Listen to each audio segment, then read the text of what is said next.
This presentation guides family caregivers through ALS nutritional needs, from early diagnosis to advanced care. The goals are to understand the role of nutrition in ALS, learn practical strategies for each disease stage while addressing challenges with compassion and planning. In the early stage, maintaining nutrition and the joy of eating is the goal. Focus on a general healthy diet and maintaining weight. Avoid diets or any unnecessary diet restrictions that would decrease the enjoyment of meals. Emphasize routine and try to avoid skipping meals. Adding high-calorie, high-protein snacks throughout the day may be beneficial. With ALS, energy is often better earlier in the day, so eating your main meal earlier in the day can also help meet your loved one's needs. Check weight weekly and monitor trends. If you see any weight loss, start adding in more high-calorie, high-protein snacks. A higher BMI is linked to longer survival with ALS. Some weight gain may be beneficial. If your loved one is starting with a lower BMI or has already had some weight loss, focus on adding in high-calorie, high-protein snacks and beverages to aid some weight gain. Avoid BMI over 35 due to breathing and mobility concerns. And the overall goals are to preserve lean body mass and fat stores. In the middle stage, we oftentimes begin facing more feeding challenges. Hypermetabolism is present in about 50% of individuals with ALS. And what this means is that their body is burning high calories even whenever they have less physical activity. So they could have weight loss even if they're eating their usual normal foods and meals. Fatigue, depression, and loss of appetite can also affect eating and reduce the amount your loved one is eating. Common issues include swallowing difficulties, hand weakness, arm weakness, creating difficulty with self-feeding, and a fear of choking. Strategies to help your loved one increase their meal intake include encouraging small, frequent meals throughout the day. Aim for 5 to 6 small meals instead of 3 bigger meals during the day. Use calorie-dense ingredients. Butter, cream, oil, nut butters, and also choose the higher fat versions of your favorite foods. So choosing marbled meats, full fat dairy, whole eggs, and include desserts. Including oral nutritional supplements can also aid with getting enough nutrition. Aim for ones that have about 250 to 300 calories per shake.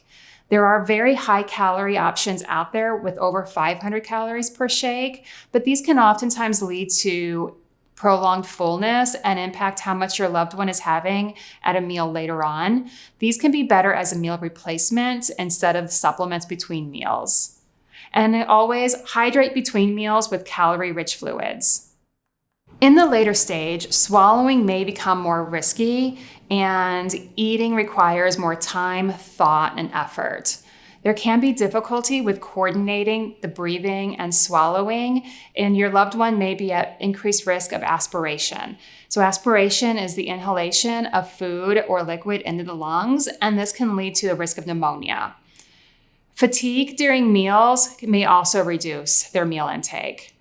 And there's also an emotional toll. There can be a fear of choking and just overall generally less enjoyment with food. For swallowing safety, consult a speech pathologist for recommendations on modifying the textures of solids and liquids.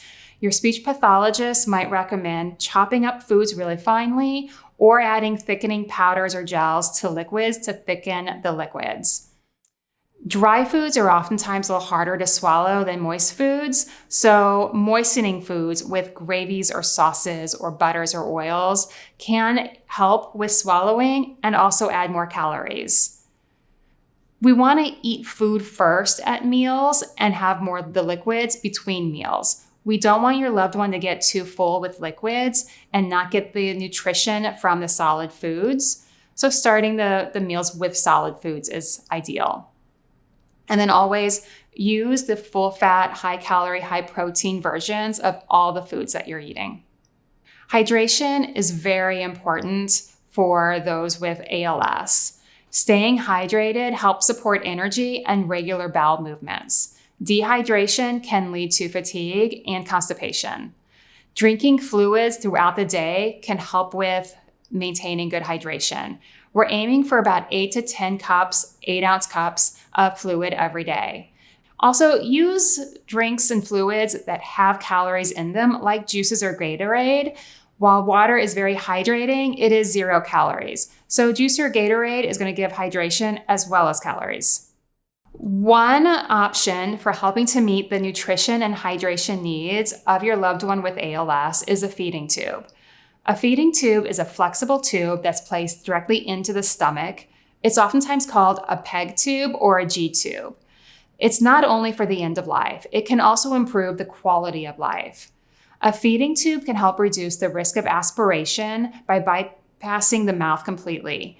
But it does not mean that your loved one can't still eat orally. It's a second route into the stomach. It doesn't impact whether or not your loved one can continue to eat by mouth. So a feeding tube may be considered whenever your loved one is eating less than they would usually, or there's been some significant weight loss. It could also be that eating is becoming exhausting or unsafe due to swallowing difficulties. And then that swallowing difficulties can also lead to coughing or fear of eating. Ideally, a feeding tube will be placed before lung function drops, where the forced vital capacity is below 50%. A feeding tube can help maintain weight and hydration, but it's not a cure. It reduces the pressure to eat full meals by mouth. It is still possible for your loved one to eat small amounts orally. Would oftentimes recommend to have your loved ones eat whatever they would like, have the few bites that they're enjoying, and then follow it up with a feeding tube meal. A feeding tube does require some caregiving or nursing support for the actual administration of the formula into the tube. There's also the possibility of a site infection or irritation, and an emotional adjustment time may be needed. One thing to keep in mind is that feeding tubes are not curative, but they may stabilize weight. They're not a guarantee that there will be weight restoration. Your loved one can still eat orally, but it does reduce the pressure to meet those nutritional and hydration needs by mouth. Nutrition needs shift with disease progression. Respect your loved one's preferences and dignity. There may come a time when more food or drink doesn't make them feel better, and it actually makes them feel worse. Follow their lead on how much they want to continue to eat or drink or take through the feeding tube. Feeding tubes support quality of life, not just survival. Stay connected with your care team for support.